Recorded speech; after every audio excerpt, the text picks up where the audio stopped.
하나님 아버지, 오늘 제가 하나님의 말씀을 읽고 묵상할 때 필요한 영의 양식을 주시기 위해 성령님께서 이 시간에 함께해 주시길 간구합니다.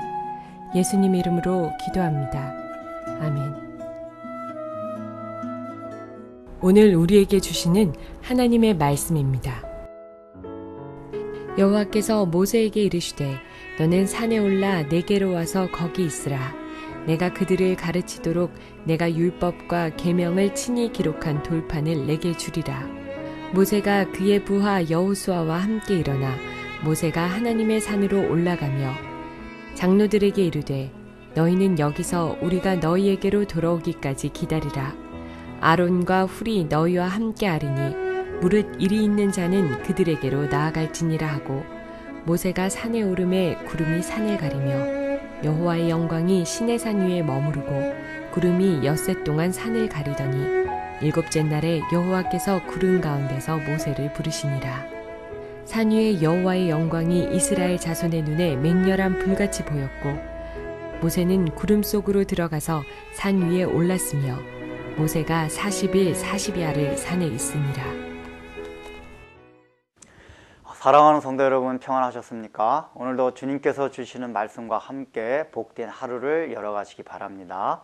오늘 우리에게 주실 하나님의 말씀은 출애굽기 24장 12절에서 18절로 어제와 동일한 본문이 되겠습니다.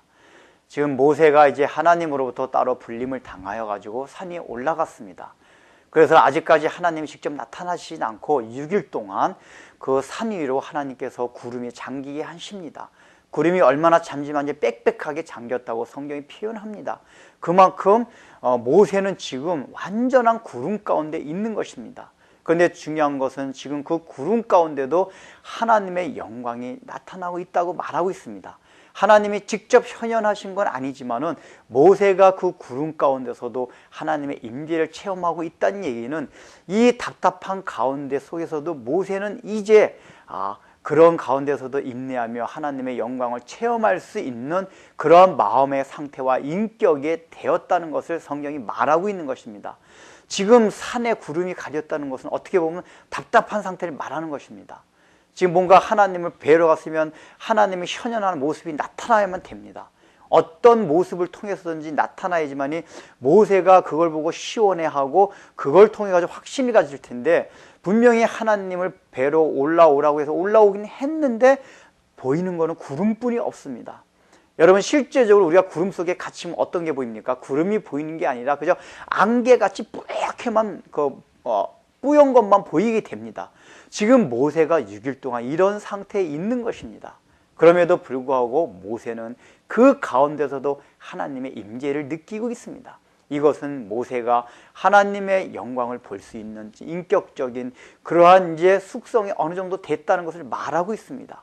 그런데 중요한 것은 17절에 보면은 그 실제로 모세는 구름 가운데서 하나님의 임재를 경험하고 있는데 이스라엘 백성들이 산 밑에서 그 산 위를 바라봤을 때는 구름이 낀 것으로 보인 게 아니라 거기에 맹렬한 불이 나타난 것으로 이스라엘 백성이 보고 있다고 성경이 표현합니다.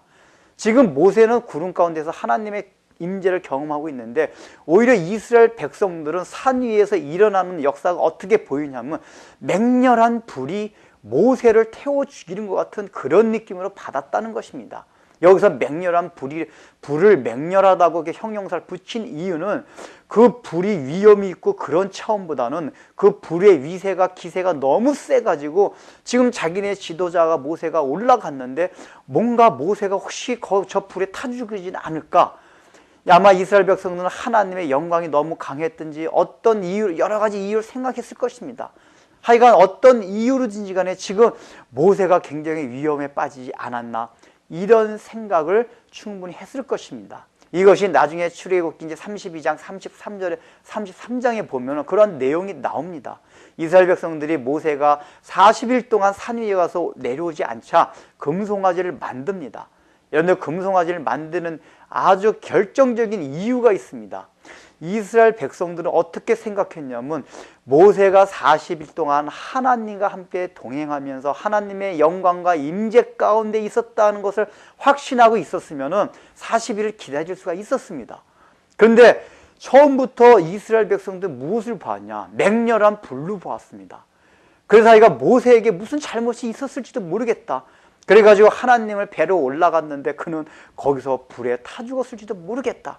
하나님으로부터 징벌을 받았든지 그 하나님의 영광의 불에 타 죽었을지도 모른다라고 생각을 했기에 그들이 바로 우상 금송아지를 만들었던 것입니다. 즉 이스라엘 백성들은 지금 모세는 실제적으로 구름 가운데서 하나님의 임재를 경험하고 있는데 본인들은 바로 그 구름 그 옆에 있는 맹렬한 불로 인해 가지고 그것을 하나님의 영광과 임재의 그 어떤 경험으로 보지 못하고 오히려 맹렬한 하나님의 진노로 보았던 것입니다. 여러분 이 기사를 보면서 어떤 생각들이 떠오릅니까? 우리는 하나님의 역사를 바라보면서 하나님께서 우리를 이렇게 구름 가운데 계속 갇혀놓고 아무것도 안 보이게 하면서 인도하신 적이 많다는 얘기입니다. 그런데 어떤 사람은 모세와 같이 인격이 성숙되고 하나님의 섭리와 경륜에 대한 그러한 정말 그 지식이 있는 사람들은 그 가운데서 하나님의 임재를 경험합니다. 영광을 경험합니다.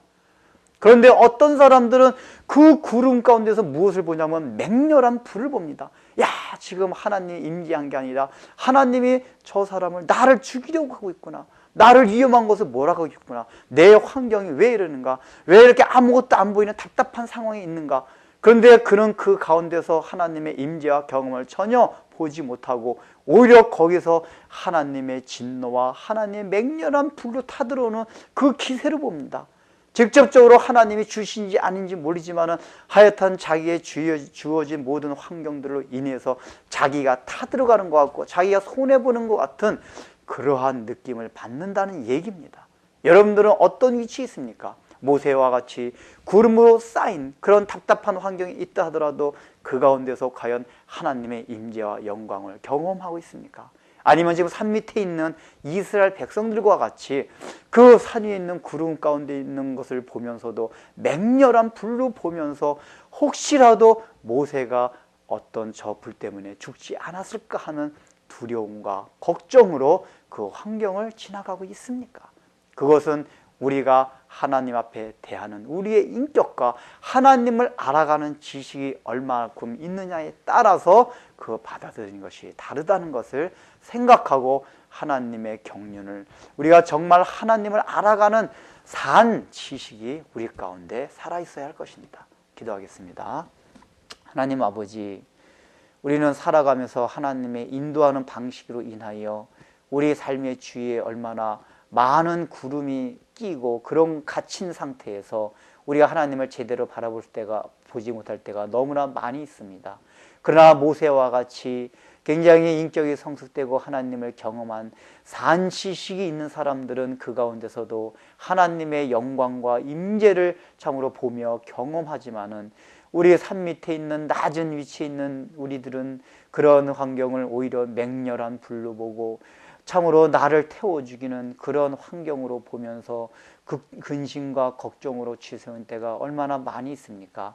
우리들도 이제 이런 환경 가운데서 하나님의 영광을 보게 하여 주옵시고 또 그것을 위하여 날마다 우리가 하나님을 깊이 경험하며 하나님을 참으로 진실로 알아가는 산 지식이 있는 그러한 경험을 하게 하여 주옵소서. 예수님의 이름으로 기도드립니다.